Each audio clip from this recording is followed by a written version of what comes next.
We only have 12 days left on the Moonlight Season 2 Kingdom Arena. And with that, you want to increase your rank to the highest possible rank that you can before the season does officially reset to net yourself some crystals and some medals. So in today's video, I've got 3 meta arena teams that you guys can use right now to rank up. Diving into the very first arena team, and that is going to be Capsaicin and Hollyberry Cookie in the front. We've got Stardust and Moonlight Cookie in the center with Pure Vanilla Cookie in the back. As for the treasures, we have the Disciples Scroll, the Whistle, and the new variant Jelly Watch. For the Disciples Scroll, you can actually swap it to the old Pilgrim Scroll or even the Revive Feather. It just depends on what team you're going up against. And the same thing goes for the variant Watch. If you do not have the variant fully maxed out, then you need to go ahead and use the common squishy Jelly Watch. As for the toppings, Hollyberry can run a full solid almond set, or you could run 4 solid almonds and 1 swift chocolate, as I'm currently doing here on my team.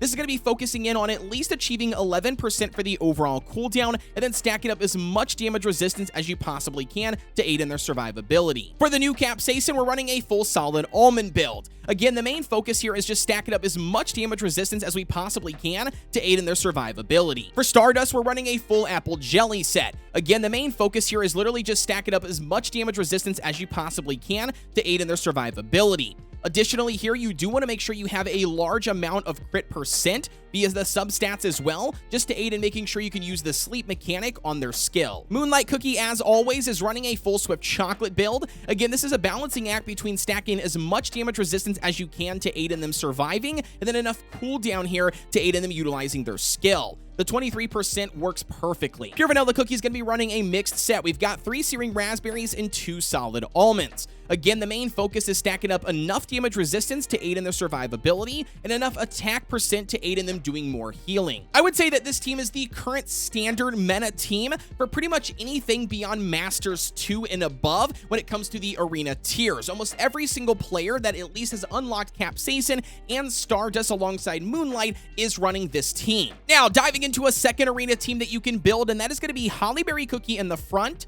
We've got Frost Queen and Sherbert in the center, and then we have Pure Vanilla Cookie and Parfait in the back. Additionally, you can swap out Parfait for either BTS Cookie or Prophet Cookie. As for the best treasures, you have the Old Pilgrim Scroll, the variant Jelly Watch, and the Revive Feather. And again, if you do not have the variant Jelly Watch, you could use the standard common squishy Jelly Watch. And before we go any further, I'd like to do a shout out here to a fellow YouTuber, Yubi. They do a wonderful job at putting together some awesome top tier guides for the Cookie Run Kingdom community. Definitely go spot them a follow, and thank you very much for helping me assemble these teams. As for the best topics, we have Hollyberry Cookie running on either a full solid almond set or a mixed set. We've got 4 solid almonds and 1 swift chocolate. Once again, we're aiming for the 11% for the overall cooldown and just stacking up as much damage resistance as we possibly can. Sherbert's going to be running a full swift chocolate build. Again, this is a balancing act between stacking enough damage resistance as you possibly can and at least 20% for the overall cooldown. Frost Queen's going to be running a full solid almond build. Again, just focusing it on stacking as much damage resistance as we possibly can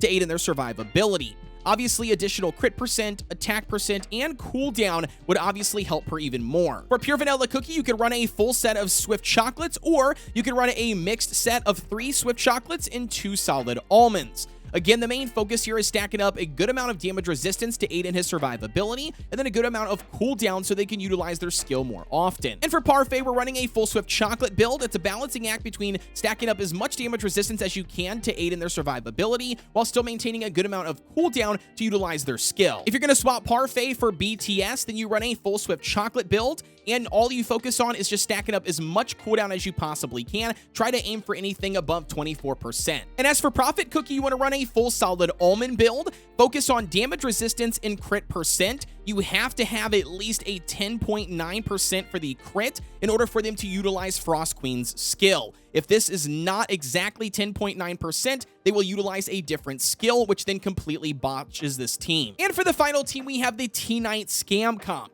We have T-Night and Donut Cookie in the front. We have Moonlight and Captain Caviar in the center, and then we have Squid Ink in the back. As far as the treasures, we've got the Old Pilgrim Scroll, the Insignia, and then the Revive Feather. As for the best toppings, a full solid almond set is what we're running on T-Night. The main focus is stacking up as much damage resistance as we possibly can to aid in their survivability. Space Donut's gonna be running a mixed set. We've got 3 searing raspberries and 2 solid almonds. The main focus here is literally just stacking up as much damage resistance as we possibly can, and 3% for the overall cooldown. Captain Caviar is running a full Searing Raspberry build. Again, the main focus here is stacking up as much damage resistance as we possibly can to aid in their survivability, while still maintaining as much attack percent as we possibly can to aid in them doing more damage. Moonlight Cookie as well is going to be running a full Searing Raspberry build. As always, stacking up as much damage resistance as we possibly can, alongside attack percent to aid in them doing more damage and staying alive. And then last but not least, we have Squiddick running 4 Solid Almonds and 1 Searing Raspberry.